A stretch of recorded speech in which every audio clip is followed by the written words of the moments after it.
नमस्कार, आप सभी का स्वागत है हमारे चैनल में। तो दोस्तों जुड़ चुका हूं मैं यहां पर आप सभी के लिए जेटेट परीक्षा 2024-25 की तैयारी को लेकर के। तो जो भी शिक्षक बंधु जेटेट परीक्षा की तैयारी कर रहे हैं तो उनके लिए देखिए सबसे बड़ी महत्वपूर्ण बात क्या होगी कि देखिए पढ़ने के लिए सबसे पहले आपको सोचना पड़ता है कि किस पुस्तक को पढ़ें, कहाँ से नोट्स लें और क्या पढ़ें कि कम समय में अच्छा तैयारी करके यहाँ पर रिजल्ट ला सके, क्योंकि जेटेट परीक्षा बार बार आयोजित नहीं होती है और एक बार समय जाने के बाद दोबारा आपको नहीं मिलता है। तो इस कड़ी में हम आपके लिए बता देते हैं जेटेट परीक्षा के लिए अभी जो जैक एग्ज़ाम लेगी, ठीक है। और अभी देखिए जितना भी जैक एग्ज़ाम ले रही है आप सभी ने प्रश्न पत्र को देखा भी होगा, नहीं भी देखा होगा तो आपको मिल जाएगा, देख लीजिएगा। जेसीईआरटी किताब जो जैक सरकारी विद्यालयों में फ्री में पढ़ने के लिए देती है, वहाँ से भर भर के प्रश्न लेकर के आती है और यहाँ पर विद्यार्थी जो होते हैं बहुत ऊंचे स्तर की पढ़ाई की तैयारी करते रह जाते हैं और वो सभी यहाँ पर फ्लॉप करते हैं। और जो यहाँ पर जेसीईआरटी जैक की किताब का हूबहू प्रश्न पढ़ के चले जा रहे हैं उनका यहाँ पर रिजल्ट बहुत ही अच्छा हो रहा है, जिसका प्रमाण भी हमने यहाँ पर अभी जो परीक्षा हुआ उसका सभी को हमने यहाँ पर जो नोट्स मिला हुआ था, नोट्स दिए थे उसको हमने अंडरलाइन करके भी भेज दिया था। लगभग देखिए आपको यहाँ पर 80% 85% प्रश्न जो है आपके जेसीईआरटी जैक की किताब से हूबहू सिंपल प्रश्न भिड़े हुए थे। तो आपका जेटेट में भी आएगा, लेकिन अब आपकी बारी है कि आप क्या डिसाइड करते हैं, ठीक है।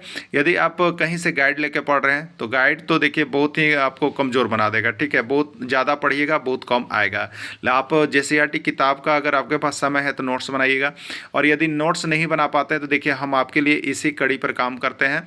हम आपको सारे नोट्स पीडीएफ और वीडियो यहाँ पर जेसीईआरटी जैक के किताब का हर चैप्टर क्लास 6 से लेकर के 11 तक, अभी 10 तक तो देखिए कंप्लीट है, 11 का बन रहा है, 10 तक से ही आपका ऐसे जेटेट परीक्षा में रहेगा। तो 10 तक का 100% कंप्लीट नोट्स हर चैप्टर से मिलेगा। और अभी हर जिस चैप्टर से आएगा अगर एग्जाम में प्रश्न तो उस चैप्टर से वहाँ से प्रश्न आपके एग्जाम में रहेगा ही रहेगा। तो ये हैंड रिटेन नोट्स है, आपको अब पूरा अंदर से निचोड़ करके बनाया गया है। इसकी प्रामाणिकता भी हो गई है अभी परीक्षा में बहुत हद तक, यानी 85-90% प्रश्न उसी नोट से भिड़े भी थे। तो आप सभी देख भी लिए होंगे। जो शिक्षक अभी तक नहीं जुड़े हैं आप जुड़ जाइएगा, हैंड रिटेन नोट्स लेकर के जरूर पढ़ लीजिएगा। अभी आपको सिर्फ यदि 1 से 5 शिक्षक की तैयारी कर रहे हैं तो 500 रुपये में आपको यह मिलेगा, और 6 से 8 शिक्षक की तैयारी कर रहे हैं तो यह आपको 500 रुपये मिलेंगे। और दोनों शिक्षक अगर एक साथ जुड़ देंगे तो उनको सिर्फ 700 रुपये में यहाँ से हम प्रोवाइड करते हैं ये सारे नोट्स, और उसके साथ साथ फ्री क्लासेज भी रहती है, ठीक है। तो क्लासेज भी आपको है, नोट्स भी आपको है, उसमें बात करने की सुविधा भी है, जिससे आप 100% यहाँ से स्कोर करेंगे। चलिए चलते हैं आगे महत्वपूर्ण। देखिए हम आपके लिए एसएसटी जीएस का प्रैक्टिस सेट 51 लेकर के आए हुए हैं। यदि आप यहाँ पर अभी तक के 1 से 50 तक के प्रैक्टिस सेट को नहीं देखे हैं तो आप सभी अवश्य देख लीजिएगा। देखना इसलिए ज़रूरी है क्योंकि यह सभी प्रैक्टिस सेट जो आपको करवाया जा रहा है वो जेसीईआरटी जैक की किताब से करवाया जा रहा है, बाहर का एक भी प्रश्न इसमें नहीं है, ठीक है। और यह हैंड रिटेन नोट्स जो बना हुआ है इसके पहले ये सारा नोट्स आपको पढ़ा दिया गया है। अब इसका बीच बीच चैप्टर से जहाँ तहाँ से आपको यहाँ पर मिक्स प्रश्न बनाया गया है, जो आप देखिए कि आपकी तैयारी कितनी हो पाई है, ठीक है। अब देखिए यहाँ पर जो रहा कि अगर आप 1 से 5 के शिक्षक हैं तो यह वीडियो आपको लिए जीएस के अंतर्गत काम करेगा, और यदि 6 से 8 के शिक्षक हैं तो यह एसएसटी, सामाजिक विज्ञान और भाषा या लैंग्वेज टीचर के लिए काम करेगा। तो तीनों ही प्रकार के टीचर के लिए महत्वपूर्ण है। तो आप सभी जुड़ जाइएगा, यहाँ पर देख लीजिएगा कितना प्रश्न सही होता है, कमेंट जरूर कीजिएगा, ठीक है। जुड़ करके यहाँ पर चैट जरूर कीजिएगा, जितने लोग जुड़ते हैं सभी कोई चैट करें, सभी कोई प्रश्न का जवाब देंगे, ठीक है। चलिए पहला प्रश्न है, प्लासी का युद्ध कब हुआ? प्लासी का युद्ध कब हुआ था ये आपको पूछा गया, ठीक है। प्लासी का युद्ध कब हुआ था? 23 जून 1757 ईस्वी को, 22 जुलाई 1757 ईस्वी को, 21 मई 1758 ईस्वी को, 24 मई 1757 ईस्वी को, ठीक है। तो प्लासी का युद्ध कब हुआ? प्लासी का युद्ध आपका हुआ था 23 जून 1757 ईस्वी को, ठीक है। प्रश्न अब ये आप देखिएगा जैक के द्वारा आकलन में पूछा गया था, जैक के द्वारा आकलन में ये प्रश्न पूछा गया था, ठीक है। देखिए कहाँ से मिला, ये जेसीईआरटी की किताब में जाइएगा, हिस्ट्री सेक्शन के अंतर्गत आपको उसमें मिल जाएगा, ठीक है। तो ये सारे प्रश्न आपको देखिए केवल वहीं से आ रहा है। अब देखिए अगला प्रश्न है, प्लासी का युद्ध किनके किनके बीच हुआ था? प्लासी का युद्ध किनके किनके बीच हुआ था? अंग्रेज और मीर कासिम के बीच, अंग्रेज और मीर छापर के बीच, अंग्रेज और सिराजुद्दौला के बीच, या कोई नहीं, ठीक है। तो प्लासी का युद्ध किनके किनके बीच हुआ था? तो प्लासी का युद्ध आपका जो हुआ था वो अंग्रेज और सिराजुद्दौला के बीच में हुआ था। अंग्रेज और सिराजुद्दौला के बीच में ये प्लासी की युद्ध हुई थी, ठीक है। चलिए अगला प्रश्न देखिएगा, प्लासी का युद्ध में किसका हार हुआ? प्लासी का युद्ध में किसका हार हुआ, आपसे ये पूछा गया है। ठीक है, तो प्लासी का युद्ध में अंग्रेज और सिराजुद्दौला के बीच हुआ था, जिसमें हार किसका हुआ था? तो हार आपका सिराजुद्दौला का हुआ था। ठीक है, सिराजुद्दौला का हुआ था। अब देखिएगा, दिल्ली सल्तनत के सभी शासकों में सर्वाधिक समय तक किसने शासन किया? ठीक है, दिल्ली सल्तनत के सभी शासकों में सर्वाधिक समय तक किसने शासन किया? सिकंदर शाह लोदी, बहलोल लोदी, इब्राहिम लोदी या कोई नहीं। ठीक है, तो दिल्ली सल्तनत के सभी शासकों में सबसे अधिक समय तक जो शासन किया वो आपका यहाँ पर था बहलोल लोदी। कौन था? बहलोल लोदी, जिन्होंने सर्वाधिक समय तक शासन किया था। ठीक है, और लगभग कितना? तो 38 वर्ष तक शासन किया था। देखिए यहाँ पर लिख दिया है कि आपको लगभग 38 वर्ष तक शासन किया था और सबसे अधिक समय तक यही किया था। सिकंदर लोदी का मूल नाम क्या था? सिकंदर लोदी का मूल नाम क्या था? ठीक है, ईशान खान, परवरिश खान, निजाम खान या कोई नहीं। तो सिकंदर लोदी का जो मूल नाम था वो आपका देखिए यहाँ पर नाम था निजाम खान। क्या था? निजाम खान। यही प्रश्न आपका बिहार टेट का पूछा गया प्रश्न, बिहार टेट में आया था, ये यूपी टेट में भी आया था, दो जगह ये प्रश्न आया हुआ था आपका। भूमि की माप के लिए गज ए सिकंदरी नामक प्रमाणिक माप किसने प्रारंभ किया? जब भूमि की माप की जाती थी तो उसके लिए एक पैमाना का प्रयोग किया गया था माप का, उसका नाम था गज ए सिकंदरी। इसका प्रारंभ किसने किया था? ये प्रश्न है। बहलोल लोदी, सिकंदर लोदी, इब्राहिम लोदी या बलबल, किसने किया था? ठीक है, तो गज ए सिकंदरी। देखिए नाम क्या है? गज ए सिकंदरी ना, तो सिकंदरी है, इसका मतलब सिकंदर शाह लोदी होगा, सिकंदर लोदी होगा। सिकंदरी है तो सिकंदर लोदी इसका राइट आंसर होगा। ठीक है, तो इसका राइट आंसर बी हो गया, सिकंदर लोदी हो गया। ठीक है, भूमि की माप के लिए गज ए सिकंदरी नाम प्रमाणिक माप सिकंदर लोदी ने प्रारंभ किया। ठीक, चलिए अगला देखिए, प्लासी का युद्ध में अंग्रेजी सेना का नेतृत्व किसने किया? प्लासी का युद्ध में अंग्रेजी सेना का नेतृत्व किसने किया? देखिए एक ट्रिक है ना, उसको याद रखिएगा। ये प्रश्न बहुत बार आया है, ये प्रश्न जेटेट में भी आपको आया हुआ है। ठीक है, हो सके कि इससे फिर एक प्रश्न आ जाए। तो देखिए यहाँ पर इसके लिए एक मूर्ख को देखिएगा, तो बोला जाता है कि पीने के बाद बोला था कि पी कर बकता है मूर्ख, पी कर बकता है मूर्ख। ये एक ट्रिक है, पी कर बकता है मूर्ख। क्या कहता है? पी कर बकता है। ठीक है, तो पी से देखिए यहाँ पर याद रखिएगा प्लासी का युद्ध, प्लासी का युद्ध ना, इसमें अंग्रेजी सेना का नेतृत्व किसने किया? कर में र से है रॉबर्ट और क से है क्लाइव, यानी प्लासी के युद्ध में अंग्रेजी सेना का नेतृत्व किसने किया? रॉबर्ट क्लाइव ने किया। ठीक है, और देखिए उसके बाद बकता है मूर्ख, बकता है मूर्ख, तो ब से बक्सर का युद्ध हुआ, ब से बक्सर का युद्ध, और मूर्ख से मुनरो, हेक्टर मुनरो। तो प्रश्न पूछता है कि प्लासी के युद्ध में अंग्रेजी सेना का नेतृत्व किसने किया? तो अभी आपको बताया पी कर, बकता, बकता है मूर्ख, तो पी से यहाँ देखिए प्लासी, प्लासी का युद्ध में अंग्रेजी सेना का नेतृत्व किसने किया? तो र से देखिए रॉबर्ट, और क से देखिए क्लाइव, क्लाइव। तो प्लासी का युद्ध में अंग्रेजी सेना का नेतृत्व रॉबर्ट क्लाइव ने किया था। ये किससे याद हो जाएगा? पी कर बकता है मूर्ख। और ब से यहाँ पर देखिए है बक्सर का युद्ध, ब से क्या है? बक्सर का युद्ध पूछता है, बक्सर का युद्ध, इसमें अंग्रेजी सेना का नेतृत्व किसने किया? तो देखिए यहाँ पर मूर्ख लिखा हुआ, मूर्ख, मूर्ख मतलब होता है मुनरो, हेक्टर मुनरो।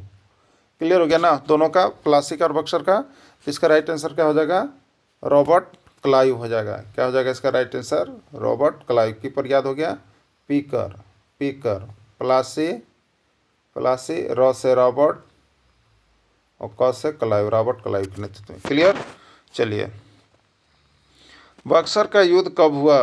बक्सर का युद्ध कब हुआ?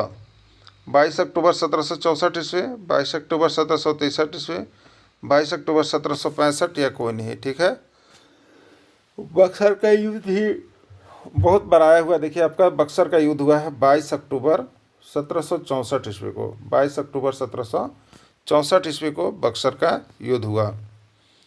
बक्सर का युद्ध में अंग्रेजी सेना का नेतृत्व किसने किया? देखिए अभी आ ही गया प्रश्न, अभी आपको हम बताए थे, क्या बताए थे? बताए थे पीकर बकता है मूर्ख। पी से देखिए था प्लासी का युद्ध, और कर से था रॉबर्ट क्लाइव, मैंने प्लासी के युद्ध में अंग्रेजी सेना का नेतृत्व रॉबर्ट क्लाइव। और बख्ता का मतलब है बक्सर का युद्ध, बक्सर का युद्ध।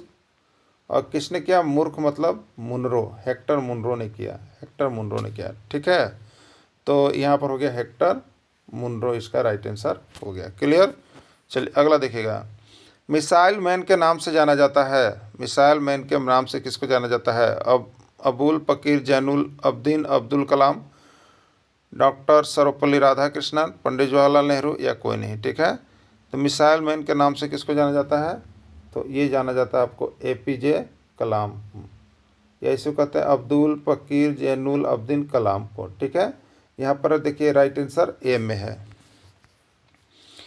इनमें से किन्हें निर्विरोध राष्ट्रपति के रूप में चुना गया? पंडित जवाहरलाल नेहरू, नीलम संजीव रेड्डी, डॉक्टर राजेंद्र प्रसाद, या कोई नहीं। किसको निर्विरोध मतलब राष्ट्रपति के रूप में निर्वाचित होने कोई और उम्मीदवार खड़ा नहीं हुआ, वो कौन थे? तो देखिए वो थे आपको नीलम संजीव रेड्डी, जिन्हें निर्विरोध राष्ट्रपति चुना गया था। भारत की प्रथम महिला राष्ट्रपति कौन थी? देखिए प्रश्न ये अभी तक जो है आपको झारखंड के एग्जाम में JTET में एक बार पूछा गया है, ये पूछा हुआ प्रश्न है, आया हुआ प्रश्न है कि भारत की प्रथम महिला राष्ट्रपति कौन थी? डॉक्टर सरोजिनी नायडू, श्रीमती इंदिरा गांधी, श्रीमती प्रतिभा देवी पाटिल, या कोई नहीं। ठीक है, तो भारत की प्रथम महिला राष्ट्रपति जो थी वो आपका श्रीमती प्रतिभा देवी सिंह पाटिल थी। ठीक है, श्रीमती प्रतिभा देवी सिंह पाटिल प्रथम महिला राष्ट्रपति थे। दिल्ली सल्तनत के राजवंशों में अंतिम शासक कौन हुआ? अंतिम कौन हुआ? ठीक है, गुलाम वंश, खिलजी वंश, तुगलक वंश, लोधी वंश। ठीक है, तो देखिए आपको हम बताया था दिल्ली वंश के सल्तनत के शासकों का नाम याद रखने का ट्रिक आपको हम बताए थे। क्या बताए थे? बताया था आपको कि जीके तुम्हारा शायद लो है, ये हम बताए थे ना। जी से था आपका गुलाम वंश, के से था आपका खिलजी वंश, तुम्हारा में तू से हो गया तुगलक वंश, और शायद में स से हो गया सैयद वंश, और लो से हो गया लोधी वंश, लो से हो गया लोधी वंश। तो पहला वंश हो गया गुलाम वंश और अंतिम हो गया लोधी वंश। तो ये पूछ सकता है आपको पहला, दूसरा, तीसरा, अंतिम, तो लोधी वंश हो गया। लोधी वंश इसमें है ना, डी में है, डी राइट आंसर हो जाएगा। क्लियर? लोधी वंश की स्थापना किसने की? लोधी वंश की स्थापना किसने की? ठीक है, इब्राहिम लोधी, बहलोल लोधी, या कुपारा लोधी। ठीक है, तो देखिए यहाँ पर अब खीर बनाई। ठीक है, खीर बनाई, तो खीर बनाई कुमारी जरीना गोरी ने खीर बनाई, बताया था आपको ना, बनाई, ब से Bahlol Lodi, right answer c हो गया। ठीक है, दिल्ली सल्तनत के राजवंशों में किसने प्रथम अफगान राज्य की स्थापना की? किसने प्रथम अफगान राज्य की स्थापना की? ठीक है, किसने प्रथम स्थापना की? देखिए बहलोल लोधी, इब्राहिम लोधी, बलबल, या गयासुद्दीन तुगलक। ठीक है, तो दिल्ली सल्तनत के राजवंशों में बहलोल लोधी ऐसा था जिसने यहाँ पर अफगान राज्य की स्थापना की। ठीक है, भारतीय राष्ट्रीय कांग्रेस की स्थापना की गई 1885 ईस्वी, 1886 ईस्वी, 1887, 1888। ठीक है, तो भारतीय राष्ट्रीय कांग्रेस की स्थापना 28 दिसंबर 1850 ईस्वी को की गई थी। और ये देखिए भारतीय राष्ट्रीय कांग्रेस से एक प्रश्न आपको हर एग्जाम में निकल के यहाँ से आता है। अभी देखिएगा आकलन 2 में भी आया था। ठीक है, तो भारतीय राष्ट्रीय कांग्रेस का एक अलग से टॉपिक भी हम आपको करवा देंगे स्पेशल। ठीक है, क्योंकि इस टॉपिक से हमने देखा है कि हर बार आपको जैक एक प्रश्न पूछ के दे रहा है, अगला बार भी दिया था, इस बार भी दिया था। ठीक है, तो अभी जो है उसको देख लीजिए, फिर अलग से इसका कुछ इंपॉर्टेंट टॉपिक भी हम आपको बना करके दे देंगे। ठीक है, तो भारतीय राष्ट्रीय कांग्रेस की स्थापना कब की गई? 1850 ईस्वी में। भारतीय राष्ट्रीय कांग्रेस की स्थापना किसके द्वारा की गई? A.O. ह्यूम, जाजुबाला, जॉर्ज यूल, या कोई नहीं। ठीक है, तो भारतीय राष्ट्रीय कांग्रेस की स्थापना जो है वो A.O. ह्यूम, एलन ऑक्टिवन ह्यूम के द्वारा किया गया था। A.O. ह्यूम के द्वारा किया गया। ठीक है, भारत में सर्वप्रथम आम चुनाव हुआ, भारत में सर्वप्रथम आम चुनाव हुआ 1951, 1952, 1953, या 1954। ठीक है, भारत में सर्वप्रथम आम चुनाव कब हुए? तो भारत में सर्वप्रथम आम चुनाव जो है आपको 1952 ईस्वी में हुआ है। आगरा शहर का स्थापना किसने किया? आगरा शहर का स्थापना किसने किया? सिकंदर शाह लोधी, सिकंदर लोधी, इब्राहिम लोधी, या बलबन। देखिए ये प्रश्न बहुत इंपॉर्टेंट है, आगरा शहर का स्थापना किसने किया? ठीक है, तो आगरा शहर का स्थापना जो है आपको वो सिकंदर लोदी के द्वारा किया गया। लोदी वंश का अंतिम शासक कौन था? लोदी वंश का अंतिम शासक कौन था? सिकंदर लोदी, इब्राहिम लोदी, बलबन या इल्तुतमिश। ठीक है, तो लोदी वंश का अंतिम शासक जो था वो इब्राहिम लोदी था। ठीक है, जिससे यहाँ पर क्या हुआ, 1524 ईस्वी में बाबर और इब्राहिम लोदी के बीच युद्ध हुआ, जिसमें यहाँ लोदी की हार हुई और बाबर जो है यहाँ पर मुगल साम्राज्य का नींव डाल दिया था। ठीक है, चलिए अगला देखिएगा। दिल्ली सल्तनत का अंतिम कौन शासक हुआ जिसका बाबर के साथ युद्ध हुआ था? जिसका बाबर के साथ युद्ध हुआ था। ठीक है, तो देखिए दिल्ली सल्तनत का अंतिम शासक वही था ना, इब्राहिम लोदी, जिसमें यहाँ पर क्या हुआ, तो इसका बाबर के साथ युद्ध हुआ। उसका नाम क्या है? पानीपत का प्रथम युद्ध। पानीपत का प्रथम युद्ध, इसमें बाबर और इब्राहिम लोदी के बीच युद्ध हुआ था। ठीक है, इसमें इब्राहिम लोदी की हार हुई और यहाँ पर बाबर विजयी हुआ। बाबर विजयी हुआ। बाबर विजयी हुआ तो यह दिल्ली सल्तनत को हटा दिया और यहाँ पर किसका नींव डाल दिया? मुगल साम्राज्य। मुगल साम्राज्य का नींव डाल दिया। ठीक है, तो यहाँ से दिल्ली सल्तनत की समाप्ति मानी जाती है और मुगल साम्राज्य का नींव माना जाता है। ठीक ना, चलिए अगला देखिए। झारखंड को कितने लोकसभा क्षेत्रों में विभाजित किया गया है? झारखंड को कितने लोकसभा क्षेत्रों में विभाजित किया गया है? जेटेट का प्रश्न है, आया हुआ प्रश्न है। ठीक है, तो झारखंड को 14 लोकसभा क्षेत्रों में विभाजित किया गया है। कितना है? 14 लोकसभा क्षेत्रों में विभाजित किया गया है। भारतीय संसद मिलकर बनता है। भारतीय संसद किसको किसको मिला करके बनता है? राष्ट्रपति, राज्यसभा, लोकसभा या कोई नहीं। ठीक है, तो भारत के जो संसद में होते हैं उसमें राष्ट्रपति भी होते हैं, राज्यसभा सदस्य और लोकसभा सदस्य यही होते हैं, इन्हीं को मिलकर बनता है। राइट आंसर इसका सभी हो जाएगा। राइट आंसर सभी हो जाएगा। भारतीय संसद, देश का प्रथम नागरिक कौन होता है? देश का प्रथम नागरिक कौन होता है? जेटेट का आया हुआ प्रश्न, जेटेट का पूछा गया प्रश्न। ठीक है, देश का प्रथम नागरिक कौन होता है? प्रधानमंत्री, राष्ट्रपति, उपराष्ट्रपति या राज्यपाल। ठीक है, तो देश का प्रथम नागरिक कौन होता है? वो होता है आपका राष्ट्रपति। कौन होता है? राष्ट्रपति देश का प्रथम नागरिक होता है। हैदर अली कहाँ का शासक था? मैसूर, पटना, ग्वालियर या नर्मदा। ठीक है, तो हैदर अली जो था वो कहाँ का? मैसूर का शासक था। ये प्रश्न आया हुआ प्रश्न है, जेटेट का प्रश्न है। ठीक है, हैदर अली कहाँ का शासक था? हैदर अली की मृत्यु के बाद मैसूर का शासक कौन बना? हैदर अली की मृत्यु के बाद मैसूर का शासक कौन बना? टीपू मैया, टीपू सुल्तान, मुर्शिदाबाद। ठीक है, तो हैदर अली की मृत्यु के बाद जो मैसूर का शासक था वो टीपू सुल्तान को घोषित किया गया। टीपू सुल्तान मैसूर का शासक बना था। देखिए यहाँ पर टीपू सुल्तान, ये आंग्ल मैसूर युद्ध बहुत बार आया हुआ, उसका हमने नोट्स आपको दे दिया है। प्रथम आंग्ल मैसूर युद्ध हैदर अली और अंग्रेज के बीच हुआ 1767 के बीच। द्वितीय आंग्ल मैसूर युद्ध 1780 से 84 के बीच हैदर अली और अंग्रेज के बीच हुआ। तृतीय आंग्ल मैसूर युद्ध लॉर्ड कॉर्नवालिस और टीपू सुल्तान के बीच हुआ और 4 मई 1799 को चतुर्थ आंग्ल मैसूर युद्ध हुआ। देश में कोई भी कानून किसके हस्ताक्षर के बाद लागू होता है? देश में अगर कोई कानून बना तो वो किसके हस्ताक्षर के बाद लागू हो जाएगा? वो आपका हो जाएगा राष्ट्रपति के हस्ताक्षर के बाद इसको लागू माना जाता है। ठीक है, राष्ट्रपति के हस्ताक्षर के बाद लागू माना जाता है। राष्ट्रपति के द्वारा किनकी नियुक्ति की जाती है? प्रधानमंत्री, राज्यपाल, उच्चतम या उच्च न्यायालय के न्यायाधीश या सभी। ठीक है, तो राष्ट्रपति के द्वारा प्रधानमंत्री की भी नियुक्ति की जाती है, राज्यपाल की भी नियुक्ति की जाती है, उच्चतम न्यायालय उच्च न्यायालय की भी की जाती है या सभी। तो राइट आंसर इसका सभी हो जाएगा। राइट आंसर सभी हो जाएगा। आपात स्थिति में पूरे देश का बागडोर किसके हाथ में होता है? आपात स्थिति में पूरे देश का बागडोर किसके हाथ में होता है? राष्ट्रपति, उपराष्ट्रपति, राज्यपाल या उपराज्यपाल। ठीक है, आपात स्थिति में पूरे देश का बागडोर जो होता है वो आपका राष्ट्रपति के हाथ में होता है। तो इस तरह से JCERT जैक का किताब को पढ़ने के लिए, उसके पूरे प्रैक्टिस सेट को बनाने के लिए, पूरे चैप्टर वाइज देखने के लिए आप हमारे साथ जुड़ जाइएगा। आपको सारी चीज़ें इसी तरह से हैंड रिटन नोट सभी सब्जेक्ट की मिलेगी और आप यहाँ से जुड़कर तैयारी कीजिएगा। आपका स्कोर किसी भी तरह से 100+ आपका जेटेट में चला जाएगा। ठीक है, तो आप सभी अभी कभी अवश्य जुड़िएगा, जितना जल्दी हो सके जुड़ जाइए और यहाँ पर तैयारी करना शुरू कर दीजिए। वीडियो के अंत तक जुड़े रहें, इसके लिए आपसे बहुत बहुत धन्यवाद।